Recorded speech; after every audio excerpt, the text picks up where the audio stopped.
26 വർഷത്തെ വിശ്വാസം, ലക്ഷക്കണക്കിന് സന്തോഷകരമായ ദാമ്പത്യങ്ങൾ. കല്യാണം എന്നാൽ കേരള മാട്രിമോണി തന്നെ. ചൈനയിൽ കനത്ത ദുരിതം വിതച്ച മെയ്സാക് ചുഴലിക്കാറ്റും പ്രളയവും. പ്രളയത്തോടൊപ്പം തന്നെ ജനങ്ങളെ ഭീതിയിലാഴ്ത്തി മറ്റൊരു ദുരന്തം കൂടി ചൈനയിൽ എത്തിയിരിക്കുകയാണ്.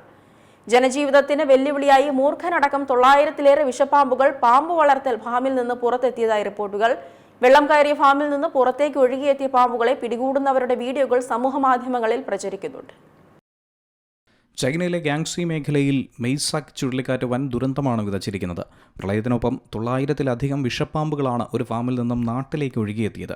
ഇത് ജനങ്ങളെ ആകെ ഭീതിയിലാഴ്ത്തിയിരിക്കുകയാണ്. ഇതിനോടകം തന്നെ മരണസംഖ്യ 39-ലധികം ഉയർന്നിരിക്കുന്നു. ഹെങ്ഷോ നഗരത്തിലെ ഒരു അണക്കെട്ട് ഭാഗികമായി തകർന്നതാണ് ഏറ്റവും കൂടുതൽ നാശനഷ്ടത്തിന് കാരണമായത്. ഇവിടെ മാത്രം 26ഓളം പേർ മരണപ്പെട്ടുവെന്നാണ് റിപ്പോർട്ടുകൾ സൂചിപ്പിക്കുന്നത്. 9 പേരെ ഇപ്പോഴും കണ്ടെത്താനായി കഴിഞ്ഞിട്ടില്ല. 1,30,000-ലധികം ആളുകളെ ഗാങ്സിയിൽ നിന്നും ഇതിനോടകം ഒഴിപ്പിച്ചു കഴിഞ്ഞു. ഗുഗിയാൻ നഗരത്തിലെ സ്കൂളുകളിൽ കുടുങ്ങിയ 10,000-ലധികം വിദ്യാർത്ഥികളെയും അധ്യാപകരെയും രക്ഷാസംഘം സുരക്ഷിതരാക്കി. പാമ്പുകളെ പിടികൂടാൻ രൂപീകരിച്ച പ്രാദേശിക സംഘം 2 ദിവസത്തിനുള്ളിൽ 2,000-ലധികം പാമ്പുകളെ പിടികൂടിയെന്നാണ് റിപ്പോർട്ട്.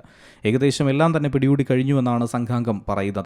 എന്നാൽ ചിലയിടങ്ങളിൽ വിഷമുള്ള മൂർഖൻ പാമ്പുകളും ഇവയ്ക്കിടയിൽ ഉണ്ടെന്നാണ് റിപ്പോർട്ട്. പാമ്പ് കടിയേറ്റ് ഒരു സ്ത്രീ മരിക്കുകയും നിരവധി പേർക്ക് പരിക്കേൽക്കുകയും ചെയ്ത സംഭവം റിപ്പോർട്ട് ചെയ്തിട്ടുണ്ട്.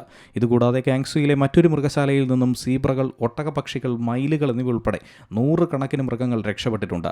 പ്രസിഡന്റ് ഷീ ജിൻപിങ് രാജ്യവ്യാപകമായി സമ്പൂർണ്ണ രക്ഷാപ്രവർത്തനത്തിനുള്ള നിർദ്ദേശമാണ് നൽകിയിരിക്കുന്നത്.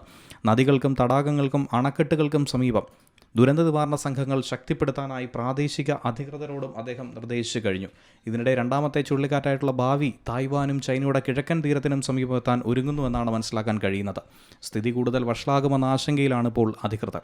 രക്ഷാപ്രവർത്തനവും പാമ്പ് പിടുത്തവും ഒരുപോലെ തന്നെ തുടരുകയാണ് നിലവിൽ ഗാങ്സുയിൽ. International desk, Zee Malayalam news. ഏറ്റവും പുതിയ വാർത്തകളും വിശേഷങ്ങളും വിരൽത്തുമ്പിലറിയാൻ സീ മലയാളം ന്യൂസ് എല്ലാ ഡിജിറ്റൽ പ്ലാറ്റ്ഫോമുകളിലും ലഭ്യം.